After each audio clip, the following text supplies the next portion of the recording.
অভাবে নাকি স্বভাব নষ্ট, সেরকমই একটি মানে বিশাল অমানবিক একটি খবর ফেসবুকে স্ক্রল করতে করতে পেয়ে গেছি। দেখার পর আমার হৃদয়টা কেঁপে উঠেছে। নিজেকে বোঝাতে পারছি না আসলে কি হচ্ছে পৃথিবীতে। আমাদের পৃথিবীতে এমন একটি দেশ আছে আফ্রিকা, যেটি খাদ্যে স্বয়ংসম্পূর্ণ নয়। বেশিরভাগ সময় সেখানে খরা থাকে, আর কৃষিকাজের জন্য ওই দেশের মাটি অতটা উপযুক্ত না, আর তারা আর্থিকভাবেও ততটা স্বয়ংসম্পূর্ণ না, এবং তারা কৃষিকাজ এত দক্ষ না, আধুনিক না, তারা অনুন্নত একটি দেশ। সেই দেশে খাদ্য সংকটের কারণে আফ্রিকার নামিবিয়ায় এই কারণে দেশটি ৮৩টি হাতিসহ মোট ৭২৩টি বন্যপ্রাণী জবাই করে।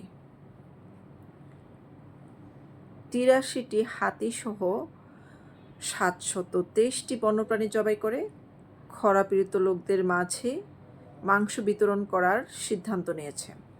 সোমবার দেশটির পরিবেশ মন্ত্রণালয় এরকম একটি তথ্য জানান।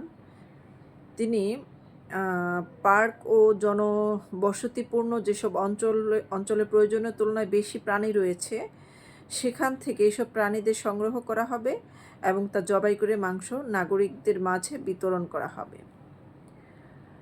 আমরা যেখানে বন্যপ্রাণী সংরক্ষণ করি এবং হাতি আমাদের একটা বিশাল বড় সম্পদ, সেখানে এরকম একটি পরিস্থিতি যেখানে মানুষ বাঁচানোটা ফরজ হয়ে গেছে। তো বার্তা সংস্থা রয়টার্স জানায়, দক্ষিণ আফ্রিকার দেশ নামিবিয়া কয়েক দশকের মধ্যে সবচেয়ে তীব্র খরার মুখোমুখি হয়েছে, অথচ আমাদের দেশে বন্যার কারণে আমরা মারা যাচ্ছি আমাদের দেশে, আর আরেকদিকে খরা হচ্ছে। পৃথিবীটা একটাই, কিন্তু দুই দেশে দুই প্রান্তে দুই রকম আবহাওয়া। তারপরে দেখেন, হাতি ছাড়াও দেশটিতে ৩০টি জলহস্তী, ৬০টি মহিষ, ৫০টি ইম্পালা, ১০০টি নীল ওয়াইল্ড বিস্ট, আমরা তো চিনিও না এগুলা, ওয়াইল্ড বিস্ট, ৩০০টি জেব্রা ও ১০০টি ইল্যান্ড শিকার করার পরিকল্পনা করেছে। ইল্যান্ড পেশাদার শিকারী এবং সরকার কর্তৃপক্ষ চুক্তিবদ্ধ। কোম্পানিগুলো দ্বারা ইতিমধ্যে ১৫৭টি প্রাণী শিকার করা হয়েছে। আচ্ছা, যখন প্রাণী শিকার করে, আপনারা দেখেছেন শেখ হাসিনার যে গণভবনে একটা হরিণ শিকার করতে গেছিল, কি পরিমাণ সে ভয়ে দৌড়ে পালানোর চেষ্টা করেছে, বাঁচার চেষ্টা করছে। একটা মানুষকে যখন কেউ মারতে যায় বা তাকে এভাবে আটক করতে যায়, সেই মানুষটা কিভাবে ছটফট করে বাঁচার জন্য। আর আমি জানি না এই প্রাণীগুলো কিভাবে ছটফট করেছে বা করবে, বা এদেরকে জোর করে যখন জবাই করে ওদের কী অনুভূতি হবে। দেশটির প্রধানমন্ত্রী বলেন, এই ধরনের প্রাণী শিকার আমাদের সংবিধানের সাথে সঙ্গতিপূর্ণ, মানে ওদের নিয়ম আছে।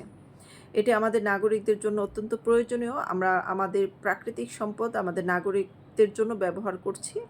দক্ষিণ আফ্রিকার 5টি দেশ, জিম্বাবুয়ে, জাম্বিয়া, বতসোয়ানা, অ্যাঙ্গোলা ও নামিবিয়া জুড়ে বিস্তৃত একটি সংরক্ষণ এলাকায় প্রায় 2 লাখেরও বেশি হাতি বাস করে বলে ধারণা করা হয়েছে। বিশ্বের যেসব অঞ্চলে বেশি হাতি পাওয়া যায়, এই অঞ্চলটি তার মধ্যে অন্যতম। ওদের প্রাণীর অভাব নেই, কিন্তু সেই প্রাণীগুলো এখন তারা খাবে এবং তারা আগে মানুষ বাঁচাবে। তো আমার মনে হয় মানুষই সবচেয়ে বড় দানব। মানুষই পৃথিবীতে সবচেয়ে বড় দানব।